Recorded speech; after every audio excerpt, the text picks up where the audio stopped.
आज अमेठी पहुंचेंगे कांग्रेस सांसद राहुल गांधी। गौरीगंज जिला मुख्यालय में ग्राम सभा से लेकर जिला स्तरीय पदाधिकारियों और कार्यकर्ताओं के साथ करेंगे बैठक। बंगाल में ओबीसी आरक्षण 17% से घटकर 7% हुआ। अब 66 जातियां ही रहेंगी कोटी में। ममता सरकार की ओबीसी ए और ओबीसी बी की व्यवस्था खत्म। टीएमसी प्रमुख ममता बनर्जी का बड़ा बयान, कहा दिल्ली में ज्यादा दिन नहीं टिकेगी बीजेपी सरकार, बीजेपी को हटा दिया जाएगा। सीएम शुवेंदु के सहायक की जान जाने के मामले में सीबीआई को मिली बड़ी कामयाबी। उत्तर प्रदेश से एक और आरोपी गिरफ्तार। एनसीपी एसपी प्रमुख शरद पवार ने आज पार्टी के पदाधिकारियों, सांसदों और विधायकों की बुलाई बैठक। कई अहम मुद्दों पर होगी चर्चा। केमिस्टों की देशव्यापी हड़ताल। ऑनलाइन दवा बिक्री के खिलाफ सड़कों पर उतरी। नागपुर शहर में बंद हुई 7000 दवा की दुकानें। आपात स्थिति के लिए एफडीए अलर्ट। कांग्रेस का बड़ा आरोप, कहा एमएचसीईटी में बड़े स्तर पर हुई गड़बड़ी। नीट यूजी पेपर लीक विवाद जैसा गंभीर मामला। सिक्किम का बड़ा कदम, ईंधन बचत के लिए ऑड इवन नीति लागू। मुख्यमंत्री खुद चल रहे पैदल। उत्तराखंड के 2 बार सीएम रहे बीसी खंडूरी का निधन। हरिद्वार में होगा अंतिम संस्कार। 3 दिन के राजकीय शोक का ऐलान। सीएम रेखा गुप्ता ने नितिन गडकरी के साथ दिल्ली मुंबई एक्सप्रेसवे लिंक का किया निरीक्षण। अपने एक्स अकाउंट पर शेयर की तस्वीर। केंद्र का किया धन्यवाद। प्रेस फ्रीडम के लिए चुकानी पड़ी छोटी सी कीमत, लेकिन ऐसा पहले कभी नहीं हुआ। पीएम मोदी से सवाल करने वाली नॉर्वे की पत्रकार हेली लिंग ने किया इंस्टा फेसबुक अकाउंट सस्पेंड होने का दावा। इटली में अपने समकक्ष मिलौनी से मिले पीएम मोदी। इटली की पीएम बोली, welcome to Rome my friend. दोनों नेताओं ने साथ में किया डिनर। ईरान से समझौते पर अमेरिकी राष्ट्रपति ट्रंप का दावा, ईरान के साथ बहुत जल्द खत्म होगी जंग। कहा उन्हें समझौता करना है, परमाणु हथियार नहीं बनाने देंगे। 25वीं बार चीन पहुंचे रूसी राष्ट्रपति पुतिन। अपने समकक्ष जिनपिंग से करेंगे मुलाकात। पिछले हफ्ते अमेरिकी राष्ट्रपति ट्रंप ने भी बीजिंग का किया था दौरा। जापान की कागोशिमा और ओकिनावा में 5.9 तीव्रता का आया भूकंप। सुनामी का खतरा नहीं। 4 दिन पहले होन्शु द्वीप के पूर्वी तट के पास आया था भूकंप। अमेरिका ईरान तनाव घटने से सोने में 800 रुपए का उछाल। 1,63,600 रुपए प्रति 10 ग्राम पर पहुंचे दाम, जबकि चांदी 5,000 रुपए लुढ़की। 2,71,000 रुपए प्रति किलोग्राम हुई कीमत। आईपीएफओ सदस्य अब यूपीआई से निकाल सकेंगे भविष्य निधि। श्रम मंत्री मनसुख मंडाविया ने दी जानकारी। कहा इस सुविधा का परीक्षण पूरा। भारतीय रिजर्व बैंक ने महाराष्ट्र के यशवंत सहकारी बैंक का लाइसेंस किया रद्द। बैंक के पास पर्याप्त पूंजी और कमाई की संभावनाएं न होने के कारण लिया एक्शन। जमाकर्ताओं पर पड़ा असर। भारत के लिए यूके डेनमार्क का मेगा प्लान। ग्रीन एनर्जी के लिए बना नॉर्थ स्टार प्लेटफॉर्म। 2030 तक 500 गीगावाट ग्रीन एनर्जी और 2070 तक नेट जीरो के लक्ष्य को पूरा करने के लिए 28.91 अरब रुपए का निवेश। वित्तीय वर्ष 2026 में भारत का खाद्य तेल आयात 3% बढ़ा। 166.51 लाख टन पहुंचा आयात। नेपाल से शुल्क मुक्त आयात के कारण मिला फायदा।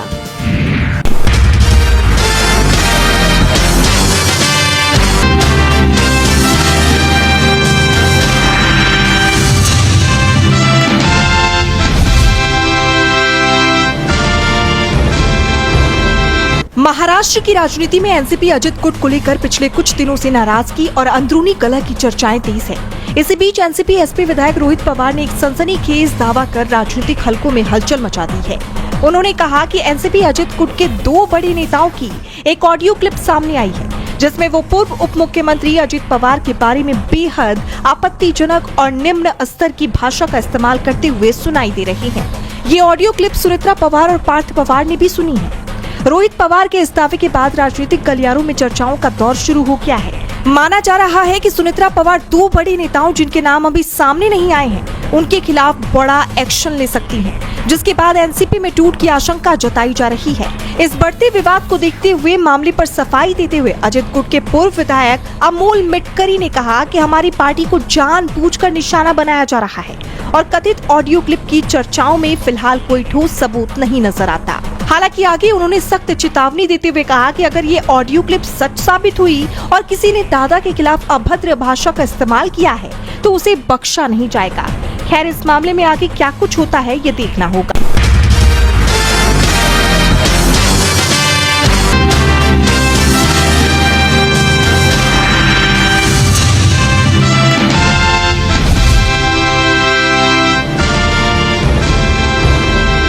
मशहूर उर्दू के पत्रकार महानामा गुलबुटे के एडिटर फारूक सैयद अब इस दुनिया से चल बसे। ब्रेन हैमरेज की वजह से लगातार 2 महीने मुकामी अस्पताल में इलाज उनका चल रहा था। मंगल की शाम 7 बजे दुनिया के गुलबुटे से वो टूट गए। उनकी उम्र 58 साल की थी। अब उनके साथ उनकी बीवी और एक बेटी, एक बेटा मौजूद है। फारूक सैयद साहब की नमाज जनाजा नारिलवाड़ी कब्रिस्तान में बुध को सुबह 1 बजे होगी। कब्रिस्तान नारिलवाड़ी में आप सब से गुजारिश है आपके चाहने वालों को ये इत्तला दी जाए। मुंबई न्यूज़ फोकस हिंदुस्तान की तरफ से भी उन्हें श्रद्धांजलि और दुआओं के साथ माजिद सिद्दीकी एक आखिरी मुलाकात की एक झलक बीकेसी 2024 में उर्दू मेले के साथ में उनकी हमारी एक मुलाकात थी उर्दू चाहने वालों के साथ।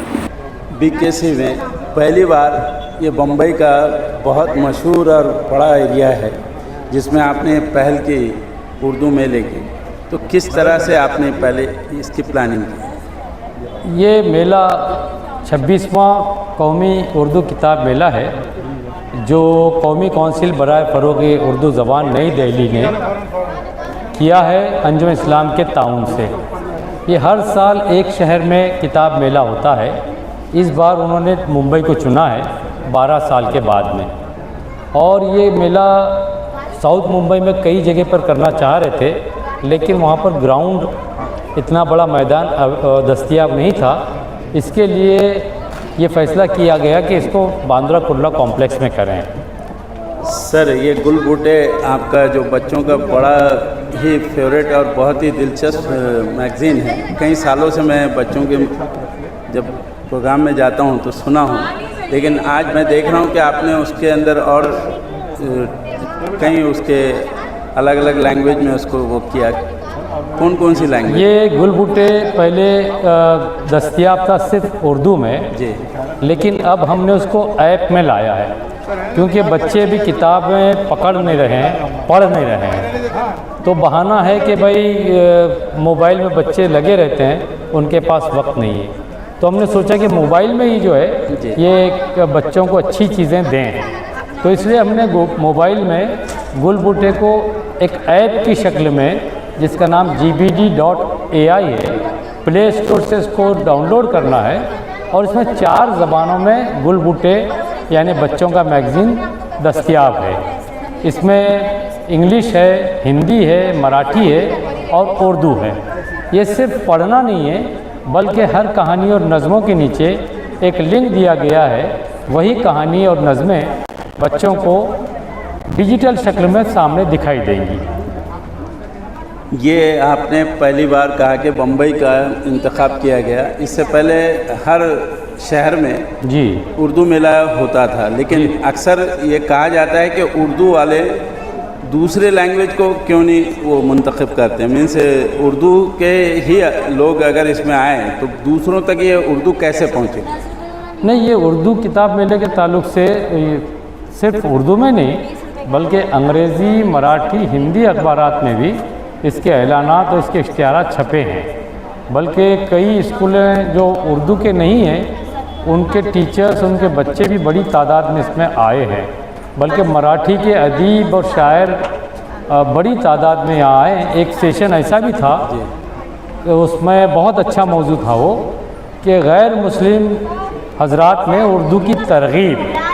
तो बहुत बड़ा जो है एक इदारा है हमारी प्रथा नाम से, उन्होंने एक सेशन किया पूरा, उसमें उर्दू के ही नहीं बल्कि मराठी के बड़े बड़े अदीबों ने ये बताया कि किस तरह से वो उर्दू की तरवीज कर रहे हैं। जी, अभी मैंने पिछले कई सालों से देख रहा हूँ कि उर्दू मीडियम के बच्चों की तादाद सबसे ज़्यादा बम्बई में है। जी बिल्कुल बिल्कुल। बीएमसी जो एक बीएमसी के ज़रिए जो मुफ्त में बच्चों को तालीम दी जाती है उसमें सबसे ज़्यादा तादाद है। फिर वैसे प्राइवेट स्कूलें चल रही है, लेकिन अब बम्बई के अंदर बहुत कुछ बदलाव आया है।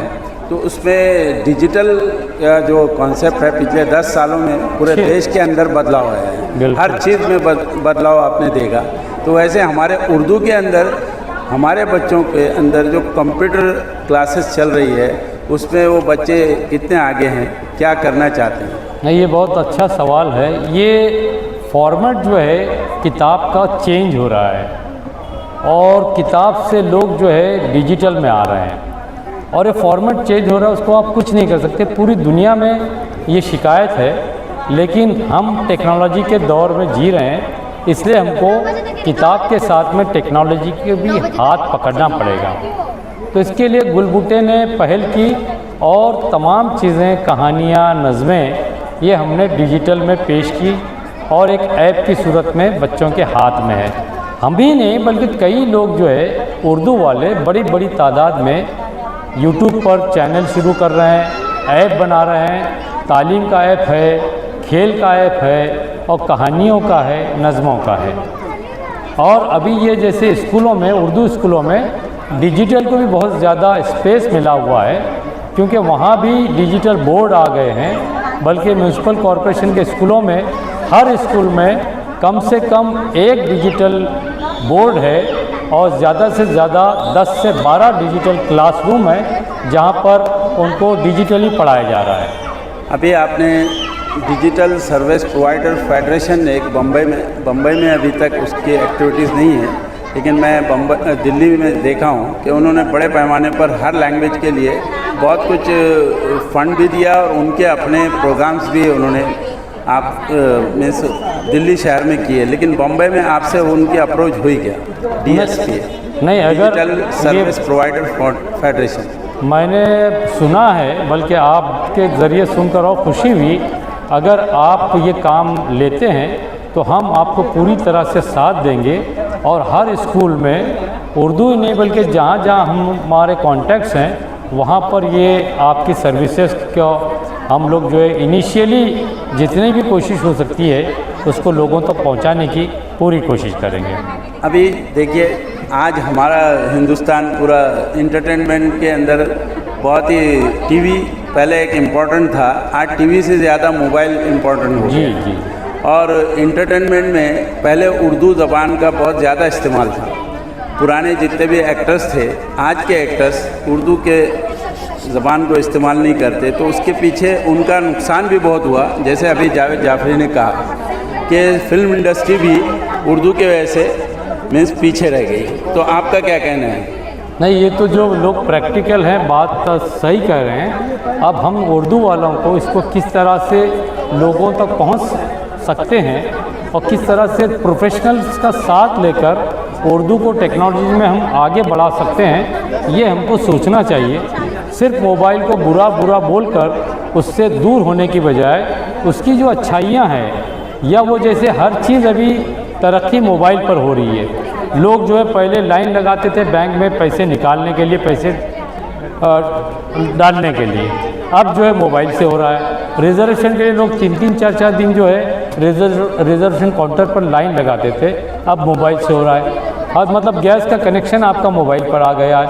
तो हमको चाहिए कि उर्दू की जितनी चीज़ें हैं, बहुत अच्छी चीज़ें हैं, उन तमाम चीज़ों को किस तरह से सॉफ्ट कॉपी में लाकर ज़्यादा दिनों तक इसमें महफूज रख सकते हैं, ये हम सोच सकते हैं। और इसमें जैसे आपकी भी खिदमत बहुत हैं मीडिया में, आप भी अगर इसमें साथ में आ जाएं तो बहुत बड़ा काम हो सकता है। ये थे हमारे साथ सैयद फारूक साहब। 6 जनवरी से किताब उर्दू मेला शुरू हुआ और आज का अख्तिताम है, आखिरी दिन है। फिर भी यहाँ पर असातिज़ा और उनके बच्चों के पेरेंट्स और बच्चों के अंदर वो जज्बा है कि उनको वो किताबें जो तलाश कर रहे हैं गुलबुटे के ज़रिए। गुलबुटे तो ऐसा ही पहले फेमस था और आज भी फेमस है। मैं चाहूँगा कि सैयद फारूक साहब ने जो बच्चों के अंदर एक जगह जो बनाई है वो डिजिटल के ज़रिए पूरी दुनिया तक ये पहुँचे, क्योंकि आज हम सिर्फ हिंदुस्तान में रहकर दुनिया के उस कोने में, जैसे मैं लंदन गया, अमेरिका गया, वहाँ देखा उर्दू वाले बहुत तरक्की कर रहे हैं, लेकिन हमारे हिंदुस्तान में क्या हो रहा है हमें ही नहीं पता। तो डिजिटल को आज अगर आप समझेंगे, और सोशल मीडिया में अच्छाई भी है और बुराई भी है। मैं फोकस हिंदुस्तान की तरफ से आज के अख्तिताम प्रोग्राम को मीन्स उर्दू मेले के रोए रवां सैयद फारूकी साहब और उनके तमाम साथियों को मुबारकबाद देता हूं, और चाहूँगा कि अगले साल आने वाले समय में फिर इससे अच्छी तैयारी करके उर्दू क्या चीज़ है। उर्दू एक ऐसी ज़बान है जो पहली भाषा है जिसमें तहज़ीब भी है और डिसिप्लिन भी है और मिठास भी है, और इसके अंदर बहुत खूबियाँ हैं। जो उर्दू सीखता है वो सारी ज़बानें सीख सकता है, ऐसा मैंने कई एक्सपर्ट लोगों से मालूम किया। लेकिन आज मुझे अफसोस होता है कि उर्दू वाले कहते हैं कि हमें कोई इसके अंदर प्लेटफॉर्म नहीं मिल रहा है। ये गलत फहमी दूर करें, क्योंकि मैं चाहूँगा कि उर्दू मेले में अगर आप आए हैं तो यकीनन आपको वो सारी चीज़ जो आपके अंदर जो कमी थी वो पूरी हो जाएगी इंशाल्लाह। मैं फिर मिलूँगा फोकस इंडिया, फोकस हिंदुस्तान की तरफ से तमाम दर्शकों को और फारूक सैयद साहब को फिर एक बार गुलबुटे के उनके प्रोग्राम को मैं यहाँ देख रहा हूँ कि लकी ड्रा भी निकल रहा है और बहुत से बच्चे खुश भी है, पेरेंट्स भी खुश है और असातिज़ा भी बहुत खुश हैं कि कई किताबें उनसे लेकर जा रहे हैं।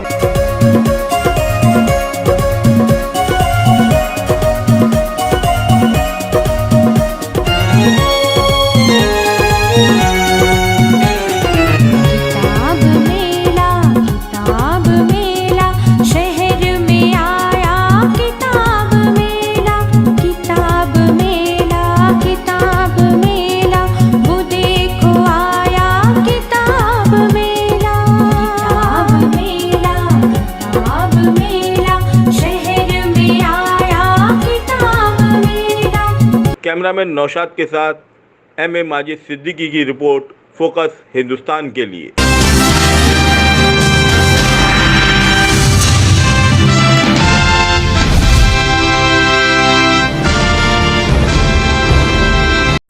पीड़ित आपके पास फरियाद लेके आ सकता है या नहीं, आप ये बता दो। सभी कमजोर समझ रखा है आपने। क्या करोगे? गोली चला दोगे? फांसी दे दोगे? दो हद कर दिए। अपने ऑफिस में उठाइए, हाथ मत लगाइए। नहीं, हाथ मिला में दर्द करें। हाथ मत लगाइए। हाथ नहीं लगा, हाथ नहीं लगा। अभी लगाया आपने, अभी लगाया आपने। थाने में बैठकर पुलिस पर जमकर बरसती चौधरी इकरा हसन के इस वीडियो ने हर किसी का ध्यान अपनी ओर खींच लिया है। कैराना से सपा सांसद इकरा हसन मंगलवार को सहारनपुर में शाम 4 बजे से रात 9:30 बजे तक सदर बाजार थाने में डटी रही। इस दौरान इकरा हसन पुलिस प्रशासन पर जमकर बरसी और ये तक कह दिया कि या तो हमें गोली मार दो या जेल भेज दो या फिर फांसी चढ़ा दो। सहारनपुर में डीआईजी कार्यालय में इकरा एक पीड़ित महिला की फरियाद लेकर पहुंची थी, जहां उनके बेटे मोनू कश्यप की हत्या के मामले में न्याय और निष्पक्ष कार्रवाई की मांग को लेकर अधिकारियों से मुलाकात करनी थी। इस दौरान कार्यालय परिसर में विवाद की स्थिति बन गई और मामला पार्किंग और विरोध प्रदर्शन तक पहुंच गया। मंगलवार दोपहर करीब 12 बजे इकरा हसन मृतक मोनू कश्यप की मां को लेकर डीआईजी अभिषेक सिंह के पास गई थी। आरोप है कि डीआईजी ने पीड़िता की बातों को अनसुना कर दिया। व्हाइट पट्टी के अंदर थे, आपकी पार्किंग पे, आपके गेट पे खड़ा होना भी गुनाह है। आपके गेट पे खड़ा होना भी गुनाह है। आप पीड़ित आपके पास फरियाद लेके आ सकता है या नहीं, आप ये बता दो। सभी कमजोर समझ रखा है आपने। क्या करोगे? गोली चला दोगे? फांसी दे दोगे? दो हद कर दिए। तरीके से किसी को बात करना नहीं आता है। इस जनता की ही तनख्वाह मिलती है आपको, इनकी नौकरी पे हो आप, हम आपकी नौकरी पे नहीं है। सांसद ने महिला के समर्थन में विरोध जताया। इस दौरान इकरा के साथ तमाम सपा कार्यकर्ता भी मौजूद थे। इकरा का आरोप है कि उनकी बातों को भी अनसुना किया गया और पुलिस अफसर वहां से उठकर चले गए, जिसके बाद इकरा गुस्से में कार्यालय से बाहर पार्किंग एरिया में आ गई। उनका आरोप है कि इसके बाद सड़क जाम करने के आरोप में डीआईजी के निर्देश पर पुलिस को बुलाया गया और उन्हें हिरासत में ले लिया गया। सांसद के मुताबिक ट्रैफिक बाधित करने की बात कहकर महिला इंस्पेक्टर फोर्स वहां पहुंची और उन्हें महिला थाने लेकर आ गई। इकरा का आरोप है कि उन्हें करीब 10 मिनट तक महिला थाने में हिरासत में रखा गया। बताया जा रहा है कि वहां उनकी महिला थाना प्रभारी से भी तीखी बहस हुई। इस दौरान पुलिस की ओर से पानी देने की पेशकश किए जाने पर सांसद ने पानी पीने से भी इनकार कर दिया। करीब 10 मिनट बाद उन्हें वहां से छोड़ा गया। इस दौरान इकरा हसन महिला सिपाही के हाथ लगाने से भी बेहद नाराज नजर आए। हाथ मत लगाइए, नहीं हाथ नहीं लगा, हाथ मत लगाइए, हाथ नहीं लगा, अभी लगाया आपने, अभी लगाया आपने, अभी लगाया आपने। तो वही पूरा मामला आपको बताते चले तो शामली में कांधला थाना क्षेत्र के गांव जसाला के मोनू कश्यप 21 अप्रैल की रात पंजोखरा स्थित रेलवे लाइन के पास घायल मिले थे। पुलिस ने मोनू को सीएचसी पहुंचाया, जहां से डॉक्टरों ने मेरठ रेफर कर दिया। इलाज के दौरान मोनू की मौत हो गई थी। घटना के बाद परिवार ने हत्या की आशंका जताई थी। मोनू की मां ने उसके दोस्तों सचिन और शुभम पर हत्या का आरोप लगाया। पुलिस ने मोनू की कॉल डिटेल और मोबाइल लोकेशन खंगाली। जांच में पता चला कि घटना के समय सचिन और शुभम मोनू के साथ ही मौजूद थे। पुलिस ने 25 अप्रैल को सचिन और शुभम को भी गिरफ्तार कर लिया। वारदात के बाद आरोपी कांधला क्षेत्र के अलग अलग नलकूपों पर छिपे हुए थे। गिरफ्तारी के समय दोनों दिल्ली भागने की फिराक में थे। दोनों आरोपी मजदूरी और बिजली फिटिंग का काम करते हैं। पूछताछ में सामने आया कि सचिन और शुभम मोनू के करीबी दोस्त थे। मोनू की 2 गर्लफ्रेंड थी। आरोपियों की इच्छा थी कि वो उनमें से एक युवती से उनकी बात करा दे, लेकिन मोनू लगातार इससे इनकार करता रहा। इसी बात को लेकर तीनों के बीच पहले भी कई बार विवाद हो चुका था। पुलिस के मुताबिक आरोपियों ने इसी रंजिश में हत्या की साजिश बनाई। 21 अप्रैल को सचिन और शुभम ने मोनू को फोन कर रेलवे ट्रैक के पास पार्टी करने के बहाने बुलाया। वहां तीनों ने बैठकर शराब पी। शराब पीने के दौरान दोनों आरोपियों ने फिर से युवती से बात कराने की मांग की। मोनू ने जब दोबारा मना किया तो विवाद बढ़ गया। इसके बाद दोनों ने मिलकर उसकी पिटाई शुरू कर दी। जैसे ही ट्रेन नजदीक पहुंची, दोनों ने मोनू को ट्रेन के आगे धक्का दे दिया। हादसे में मोनू गंभीर रूप से घायल हो गया। बाद में इलाज के दौरान उसकी मौत हो गई। एक युवती समेत 3 आरोपी फिलहाल जेल में हैं। मोनू की मां का आरोप है कि हत्याकांड की प्लानिंग में युवती के परिजन भी शामिल थे, जिन्हें अब तक पकड़ा नहीं गया है। तो वहीं सांसद का आरोप है कि डीआईजी ने एक बार उनकी बात सुनी, लेकिन पीड़िता की मांगों को मानने से साफ इनकार कर दिया। शासन लेने आए थे डीआईजी साहब से, उन्होंने बहुत सम्मान किया। उन्होंने माताजी उनके दफ्तर से रोती भी बाहर निकली। तो जब इतनी बात हो गई, हम भी वहां से उठकर आ गए। बाहर खड़े होके हम एक दूसरी एप्लीकेशन बनाने की बात ही कर रहे थे, इतने में वहां भी पुलिस आ गई। फिर जाहिर सी बात है, हमारी उनसे बहस हुई कि यहाँ खड़ा रहना भी अपराध है। क्या पीड़ित परिवार डीआईजी के दफ्तर के गेट पे भी नहीं खड़ा हो सकता है? क्या अपनी गुहार लगाने हम कहाँ जाएं? आखिर अधिकारी पीड़ित लोगों की बात सुनने के लिए ही तो बैठे हैं। बाकायदा टाइम लेके हम गए हुए हैं, तो हम बाहर खड़े होकर अगर बात कर रहे हैं तो उस पर इन्होंने ये पूरा ड्रामा रचा है। मुझे वहां से महिला थाने ले जाया गया ये बोल के कि हमने रोड ब्लॉक किया है। हालांकि हमारे पास भी सारी रिकॉर्डिंग मौजूद है, कोई रोड 1 मिनट भी नहीं रुका। और दूसरे थाने में अन्य परिजनों को ले जाकर अब उन्हें जेल में डाल दिया गया है। हम ये पूछने आए हैं कि क्या अधिकारियों के पास अपनी पीड़ा को लाना, अपने दुख को जाहिर करना, क्या ये अपराध है? किस अपराध में उन परिजनों को जेल में भेजा गया है? और अगर उन्हें जेल में भेजा गया तो मुझे भी भेजे, नहीं तो उन्हें रिहा करें। यही हमारी मांग है। तो वहीं सांसद को थाने ले जाने की सूचना के बाद समाजवादी पार्टी के कार्यकर्ताओं में भी नाराजगी बढ़ गई और कई समर्थक महिला थाने के ओर पहुंचने लगे। उधर डीआईजी कार्यालय के बाहर जाम लगाने और हंगामे के आरोप में पुलिस ने समाजवादी पार्टी के नेता व पूर्व मंत्री मांगेराम कश्यप समेत 5 लोगों को हिरासत में ले लिया। समर्थकों के साथ थाने पहुंची सांसद की एसपी सिटी समेत अन्य पुलिस अधिकारियों से काफी देर तक तीखी नोकझोंक हुई। इस दौरान उन्होंने हिरासत में लिए गए लोगों को छोड़ने की मांग की और थाने में धरने पर बैठ गए। इस पर एसपी सिटी ने कहा कि बिना जमानत कराए किसी को नहीं छोड़ेंगे। इस पर इकरा हसन ने कह दिया कि हम जमानत नहीं कराएंगे, जैसे गिरफ्तार किया है वैसे ही छोड़ना पड़ेगा। इसके बाद वो धरने पर बैठी रही। बाद में सिटी मजिस्ट्रेट कुलदीप सिंह मौके पर पहुंचे। उन्होंने गिरफ्तार पूर्व राज्य मंत्री व सपा नेता मांगेराम कश्यप समेत 4 लोगों को बुधवार सुबह रिहा करने का भरोसा दिया। इस पर सांसद ने धरना खत्म कर दिया। थाने में बातचीत के दौरान सांसद ने पुलिस अधिकारियों से कहा कि अगर प्रशासन सही कार्रवाई करे तो नेताओं को आगे आने की जरूरत ही ना पड़े। उन्होंने पीड़ित परिवार के साथ हुए व्यवहार पर नाराजगी जताते हुए कहा कि न्याय मांगने आए लोगों को जेल भेजा जा रहा है। इसी दौरान उनका तीखा रुख देखने को मिला। बहस के बीच सांसद ने ये तक कह दिया, या तो हमें भी जेल भेज दो या फिर लोगों को छोड़ दो। आप सभी को मई माह के तीसरे बुधवार की हार्दिक शुभकामनाएं। जय श्री गणेश भगवान। दिन कैसे तूफान हट जाए, तेरी अगर दया हो, तेरी अगर दया हो।